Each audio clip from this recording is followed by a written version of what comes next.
Hello student, I am Ashish Chawla and today we continue the remaining questions of the real numbers. The question number 4 is given that SCF of 306 and 657 equals to 9, find the LCM of 306 and 657. These are the two numbers, that is 306 and 657. First number is 306 and the another number is 657 और इन दोनों number का LCM हमें find करना है और HCF हमें given है, that is 9. So and we know the relationship between these fours, that is the product of the number is equals to the product of their LCM and SCF. ठीक है, now put the values. N1 is 306, N2 is 657, LCM we have to find, SCF is 9. now तो LCM हो जाएगा 306 into 657 divided by 9 और 306 को हम 9 से cancel कर सकते हैं. 3 times 27 36, that is 4 times, तो 34 times ये कैंसिल हो जाएगा. now 34 into 657 we are getting 22338. so the answer is, the LCM is 22,338. Now we move to the next question. Question number 5. Check whether 6 raised to the power n can end with the digit 0 for any natural number. This is basically 6 raised to the power n. Check whether 6 raised to the power n can end with digit 0 for any natural number n. Now हमें ये बताना है कि जो 6 की power n है क्या ये कभी 0 से एंड हो पाएगा, where n is any natural number. देखिए 6 की पावर n है, अगर मैं 6 का प्राइम फैक्टराइजेशन करूं तो 2 इंटू 3 होता है, ठीक है, raised to the power n, और इसको हम ऐसे लिखते हैं 2 raised to the power n और 3 raised to the power n.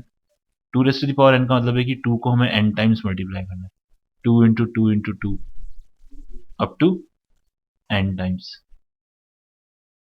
Same way हमें 3 को भी मल्टीप्लाई करना है up to n times. So और जैसा कि हम जानते हैं कि अगर हमें यूनिट डिजिट पे 0 चाहिए तो we require a pair of 2 and 5. जब तक हमें 2 और 5 का पेयर नहीं मिलेगा एक, तब तक हमें एंड में 0 नहीं मिल सकता. To get 0 at unit place we require a pair of 2 and 5, but in the expansion or in the factorization of 6 raised to the power n we never get a pair of 2 and 5 because 5 is not present.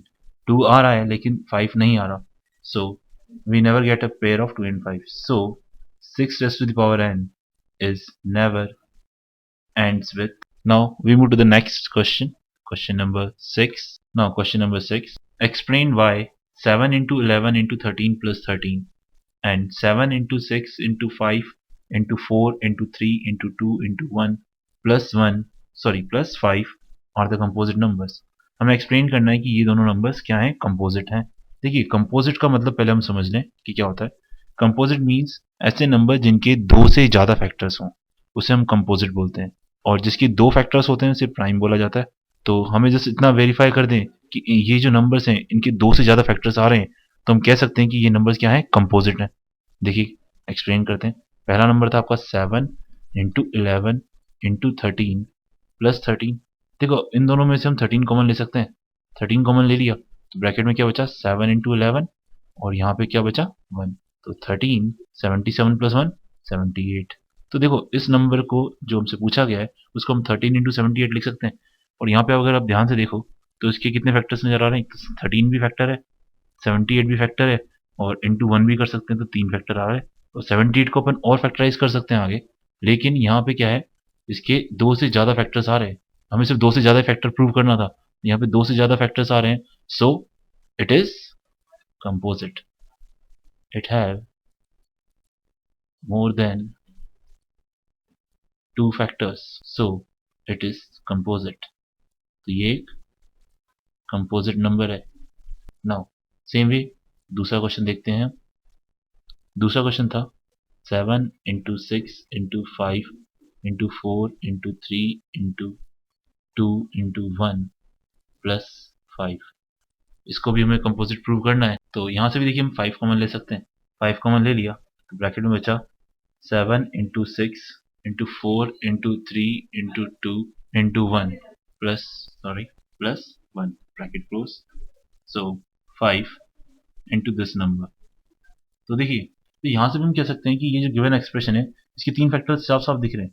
पहला factor 5, दूसरा factor ये पूरा का पूरा expression, और इसको भी हम और फैक्टराइज कर सकते हैं, और साथ में इंटू 1, ये तीसरा फैक्टर हो गया। So we have 3 factors, 5, this and this.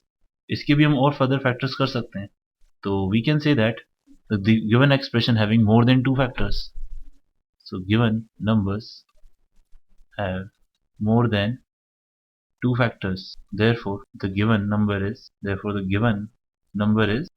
So the given number is composite. Now we move to the next question.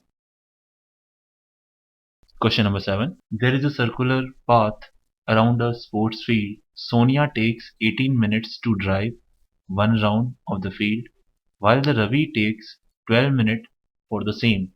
Suppose they both start at the same point and at the same time and go in the same direction. After how much minutes will they meet again at the starting point? ठीक है, question समझते हैं क्या हो रहा है।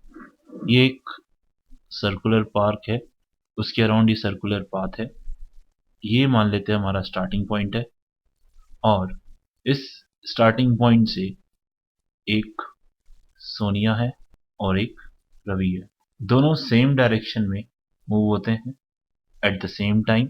सोनिया इस round को कंप्लीट करने में 18 मिनट्स लेती है, और जो रवि है इस राउंड को कंप्लीट करने में 12 मिनट्स लेता है। ठीक है, हमें ये बताना है कि ये दोनों एक साथ स्टार्ट हुए एक ही डायरेक्शन में, तो ये स्टार्टिंग पॉइंट पे कब आके दोबारा साथ में मिलेंगे। चलिए देखते हैं। सोनिया जो है फर्स्ट राउंड को कंप्लीट करने में 18 मिनट ले लेगी, और जब वो सेकेंड राउंड कंप्लीट करेगी तो 36 मिनट में कर लेगी, और तीसरे राउंड को कंप्लीट करने में 54 मिनट्स, यानी 18 का मल्टीपल चलेगा राउंड कंप्लीट करने में। सेम वे अगर हम रवि की बात करें तो रवि पहले राउंड को कंप्लीट करने में 12 मिनट्स, दूसरे राउंड को कंप्लीट करने में 24 मिनट्स हो जाएंगे उसको, जब तीसरा राउंड कंप्लीट करेगा तो उसको 36 मिनट हो चुके होंगे। ठीक है, और हमें ये देखना था कि वो स्टार्टिंग पॉइंट पे कब मिल रहे हैं, तो कौन सा टाइम होगा। आंसर यहाँ से साफ दिख रहा है हमें, दैट इज 36।